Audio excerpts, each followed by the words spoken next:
Welcome, everybody, to Recovery Dharma. My name is Josh, and I'm one of the facilitators here at Soul Center out of Spokane, Washington.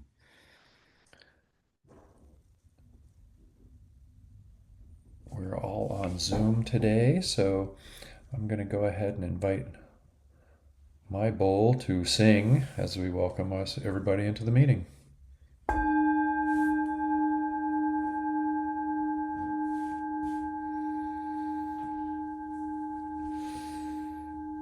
Welcome again, everybody.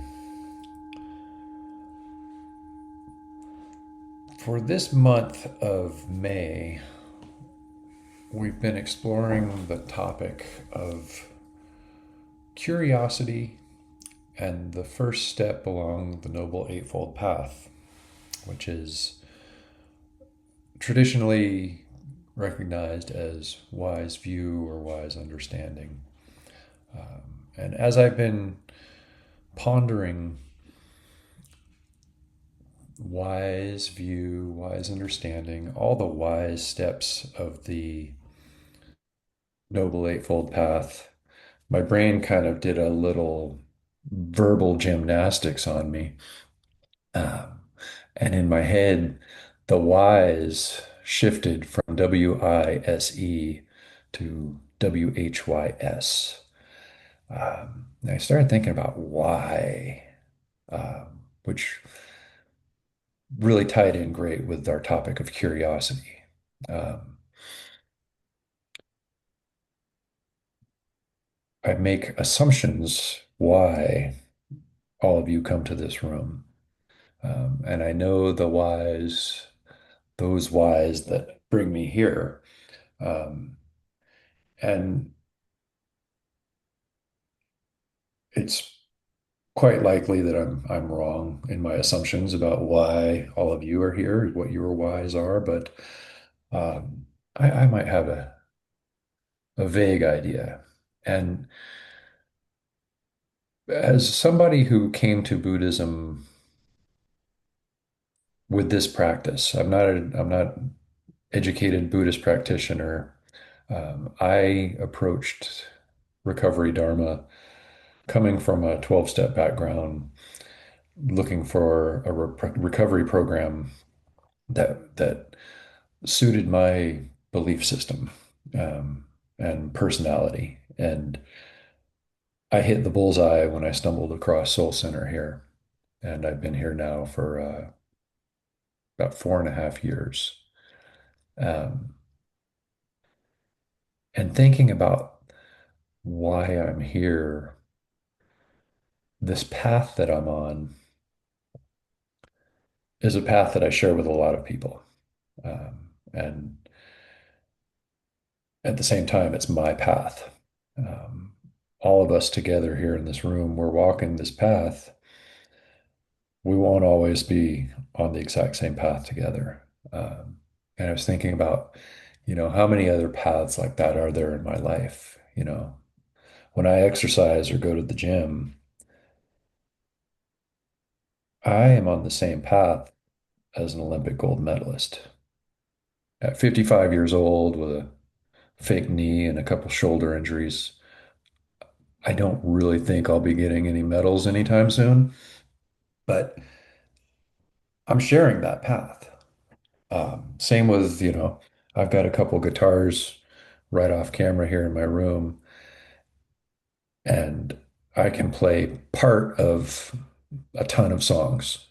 I am not an accomplished musician, but when I pick up my instrument and I learn a new chord or a new riff, I'm on the path, the same path as like an Eric Clapton or a Carlos Santana. Um, and maybe I'll get further down the path to where I meet them, maybe not. And so thinking about things like that with this path that I'm on, when I refrain from my negative habit energy, which for those of you who are new here in Soul Center, we refer to our addictive habits um, in the framework of being negative habit energy. These are our thoughts and behaviors and actions that we engage in our addictions, whether it's substances or behaviors. And on this path for me, every day that I don't give in to my negative habit energy, I'm on the path to a lifetime of sobriety. Um, Experience has taught me I may step off of that path. I have before. I sincerely hope I don't again. But one of the beautiful things about this practice is the idea that practice just makes practice. Um, if I stumble, if I veer off course, the path is still here. And in a Buddhist practice, as I've been learning, the day I started this program, the day I took a nibble of Buddhism, I stepped on the path to enlightenment. Uh, and when I look at all your faces or pictures here on Zoom, I get the sense that we are all on the same path to enlightenment. Um, if, if we're the next 41 Buddhas, that would be remarkable.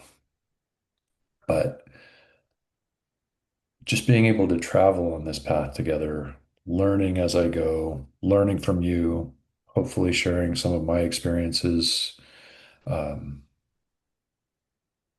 might not make it all the way to nirvana, but you know, every little step along this path is just making my life better, my soul better, my spirit better. So it's really been a great trip. So for today, rather than guiding a visual meditation, put together some quotations about enlightenment and thought I'd just share some of those with you. Just sit and relax and listen. The first one that I came across was from the OG, the original Siddhartha Gautama, the Buddha. Before enlightenment, chop wood, carry water. After enlightenment, chop wood, carry water.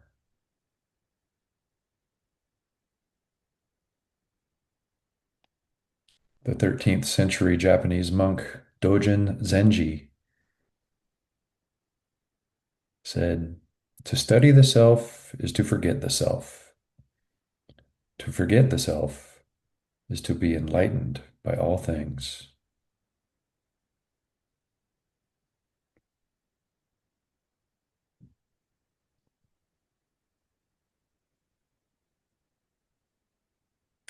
Thich Nhat Hanh said, "There is no enlightenment outside of daily life."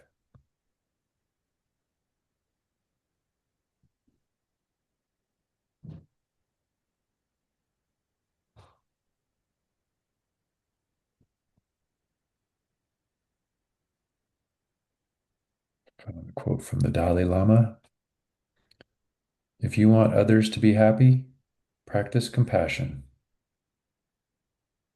If you want yourself to be happy, practice compassion."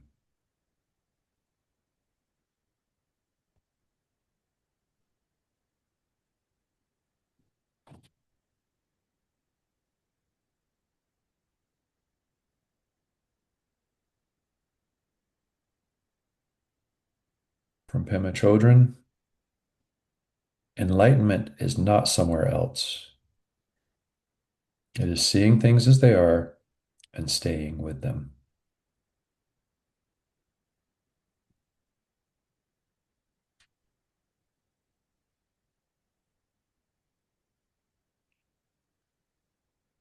Ajahn Chah was a Thai Buddhist monk, lived in the 20th century. If you let go a little, you will have a little peace. If you let go a lot, you will have a lot of peace. And if you let go completely, you will have complete peace.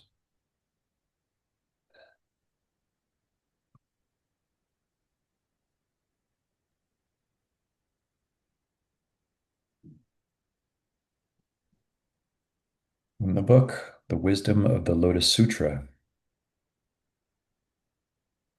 I found the quote: attaining Buddhahood is not so much a destination or a special state, but a path or orbit.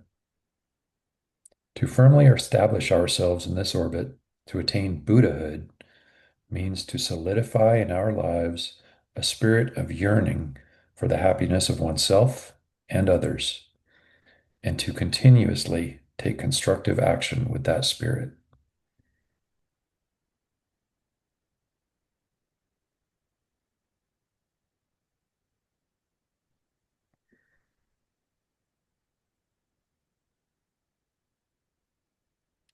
And again, from the Buddha himself, you can search throughout the entire universe for someone who is more deserving of your love and affection than you are yourself.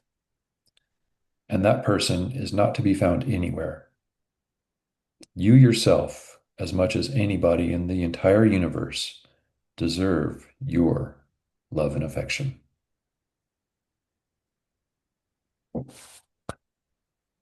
Namaste, friends.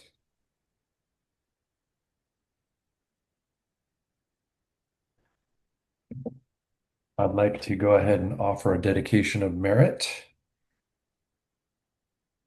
So, you want to take a deep breath, find yourself grounded. May any insight and virtue gathered here benefit all beings. May suffering lessen, wisdom awaken, and compassion deepen in ourselves and in the world. May the positive results be shared with all beings everywhere. Namaste.